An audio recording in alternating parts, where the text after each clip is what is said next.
అందరూ welcome back to my channel.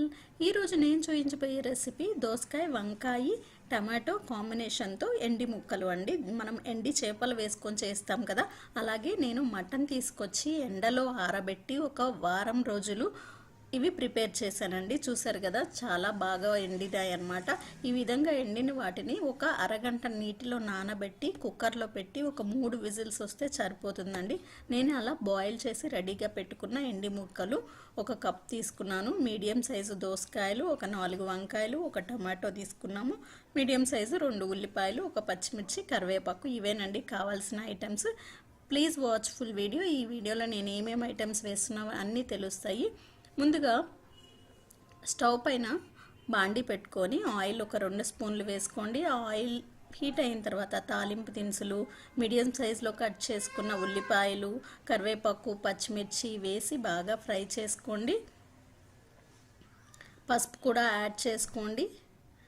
ఈ పసుపు మొత్తం మిక్స్ అయిపోయిన తర్వాత మనము అల్లం పేస్ట్ కూడా వేస్తున్నానండి. కొద్దిగా ఫ్రెష్ అల్లం పేస్టు ఒక 1/2 స్పూన్ వరకు వేసాను. అల్లం పేస్ట్ కూడా మంచిగా ఫ్రై అవ్వాలండి. బాగా ఫ్రై అయితేనే మనకి కర్రీ కూడా టేస్ట్ వస్తుందన్నమాట. నేను ముందుగా ఇవి బాయిల్ చేసుకున్న ఎండి ముక్కలు ఉన్నాయి కదండి, ఆ ఎండి ముక్కలు వేసుకొని ఫ్రై చేసుకోండి. ఆయిల్లో ఫ్రై అయితే ఇవి మంచి టేస్ట్ వస్తాయన్నమాట.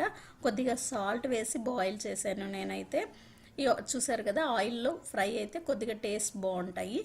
ఈ ఎండి ముక్కలు అనేవి మంచిగా ఫ్రై అయిపోయిన తర్వాత దోసకాయలు వేసుకొని దోసకాయలకి సరిపోయే సాల్ట్ మాత్రమే వేసుకొని బాగా కలుపుకొని మూత పెట్టుకోవాలండి. నేను దోసకాయలు ఈ సీడ్స్తో పాటు వేస్తున్నాను. వీటిని పాపీ సీడ్స్ కూడా అంటారండి. ఈ మధ్యకాలంలో మనము డ్రై సీడ్స్ అయితే కొంటున్నాము. దాని బదులు దోసకాయలు వచ్చేటప్పుడే మనం వేసేసుకుంటే మంచిది. వీటిలో గుడ్ హెల్దీ ఫ్యాట్స్ ఉంటాయి, ఫైబర్ ఉంటాయి, మినరల్స్ ఉంటాయండి. మన దోసకాయలు ఉడికిన తర్వాత ఇప్పుడు వంకాయలను కూడా మిక్స్ చేసుకుందాం. 2 కలిపి మాత్రం వేయకండి, ఎందుకంటే వంకాయలు తొందరగా ఉడికిపోతాయి, దోసకాయలు కొద్దిగా టైం పడతాయి. ఒక 5 మినిట్స్ డిఫరెన్స్తో వేసామంటే 2 చూసారు కదా, ఆల్మోస్ట్ దోసకాయ కూడా మగ్గిపోయింది. మనకు వాటర్ సపరేట్గా వేయవసరం లేదు, వీటిల్లో వచ్చే వాటరే సరిపోతాయి అన్నమాట. ఇప్పుడు టమాటాలు కూడా వేసి కలుపుకొని మూత పెట్టుకుంటే తొందరగా మగ్గిపోతాయండి. తొందరగా ఈ వెజిటబుల్స్ అన్నీ చాలా ఫాస్ట్గా మగ్గిపోతాయి అన్నమాట. చూసారు కదా, వాటర్ చాలా బయటకు వచ్చేసింది. ఇప్పుడు 1.5 స్పూన్ కారము, జీలకర్ర పొడి, ధనియాల పొడి వేసి మిక్స్ చేసుకొని మళ్ళీ మూత పెట్టేసుకున్నామంటే మనం వాటర్ ఏం పోయకుండానే ఆ వాటర్తోనే మగ్గిపోతాయి అన్నమాట. ఇంకా ఎక్స్ట్రాగా వాటర్ యాడ్ చేయవలసిన చాలా కర్రీ అయితే చాలా టేస్టీగా ఉంటుందండి. మీరు తప్పకుండా ట్రై చేయండి.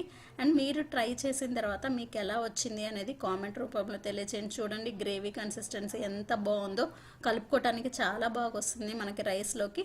చూసారు కదా, ఉడికిపోయింది. ఇప్పుడైతే నేను లాస్ట్లో కసూరి మేతి అయితే కొద్దిగా యాడ్ చేస్తున్నాను. కసూరి మేతి వేయటం వల్ల కూర అనేది మంచి ఫ్లేవర్ వస్తుంది అన్నమాట. చూసారు కదా, ఈ వీడియో మీకు నచ్చినట్టయితే ప్లీజ్ తప్పకుండా లైక్ చేసి అండ్ మీ వాల్యుబుల్ కామెంట్స్ని తెలియచేయండి. Thank you for watching this video.